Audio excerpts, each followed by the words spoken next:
Welcome to the President's Diary, a weekly program where we highlight the work of His Excellency Dr. President Irfaan Ali. We begin on Tuesday when His Excellency was engaged in discussions with Chair of the Foreign Affairs Committee of the United States House of Representatives, Gregory Meeks, on several areas of mutual interest to both countries.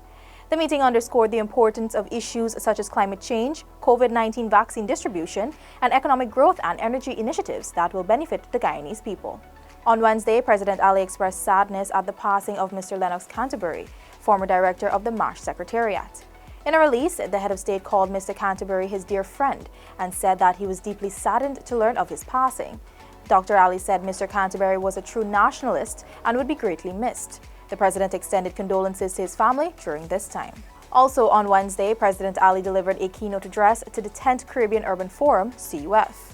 Dr. Ali says plans for urbanization must be linked to the UN's Sustainable Development Goals to ensure citizens' quality of life.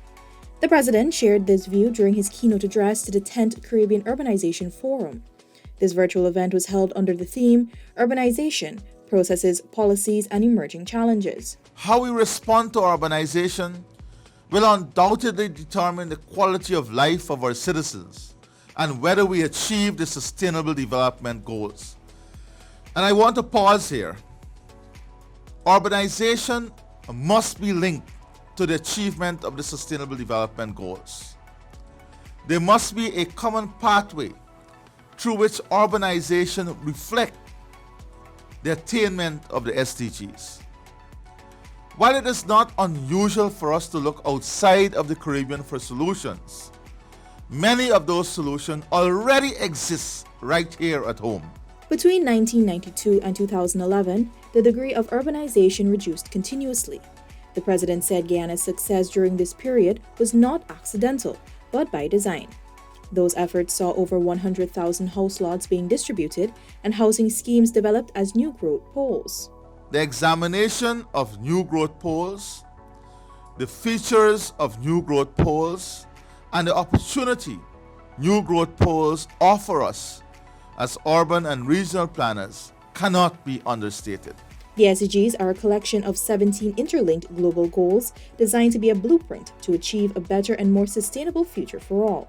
The SDGs were set up in 2015 by the UN General Assembly and are intended to be achieved by the year 2030.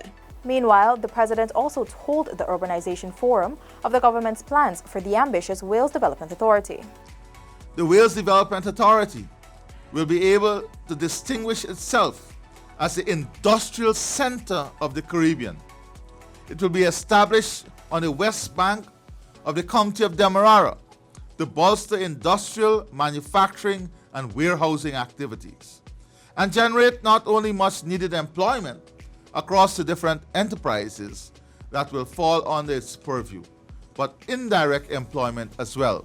The head of state said the government has a vision to transform depressed rural areas into new urban growth centers. This could be achieved through investments by a facility like the Wales Development Authority.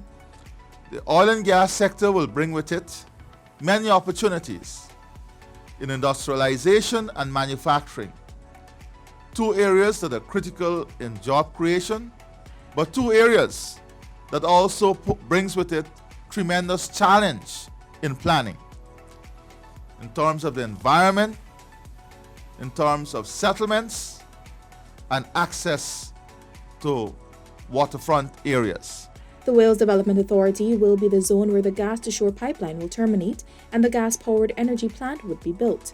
The Guyanese leader encouraged the University of Guyana and the University of the West Indies to be a part of this transformational agenda. As Guyana continues to mitigate the effects of flooding, President Ali on Wednesday ordered an immediate review of all service and maintenance government contracts.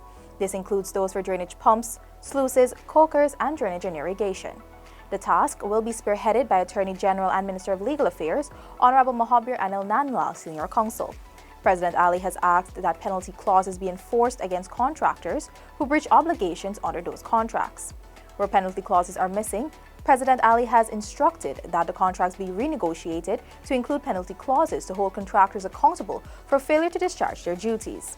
Dr. Ali has responded to calls from opposition leader Honorable Joseph Harman for the use of the Sputnik V vaccine to be halted amidst unsubstantiated claims about its safety. The president says his administration's only interest is to safeguard the lives of Guyanese, and his government will do everything in its power to do so. Whilst I'm sure that if one is to examine the statement by Mr. Harman in relation to the Sputnik vaccine, dissuading Guyanese from taking the Sputnik vaccine, you would find it to be self-serving, shamefully reckless, selfish, and against the interests of Guyana and Guyanese. This is a man who shamefully tried to steal an election some months ago.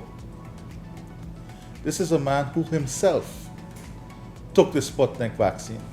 President Ali reiterated that the government will spare no effort to protect its citizens. There is no cost to protecting the lives of Guyanese.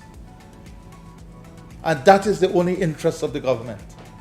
That is my only interest. The president has urged the population not to fall prey to what he describes as the self-serving interests of the opposition leader. To heed the calls of the Ministry of Health, heed the calls of scientists, heed the call of the scientific community, heed the call of doctors, and get vaccinated. Get vaccinated. I implore you, please, my Guyanese brothers and sisters. Vaccination is an essential part of the struggle against COVID. It protects you, it protects your family, and it gives us an opportunity to get out of this pandemic. Please, get vaccinated. This has been the President's Diary, where we took a look at His Excellency Dr. Muhammad Irfaan Ali's week of activities. Thanks for watching. Join us again next week.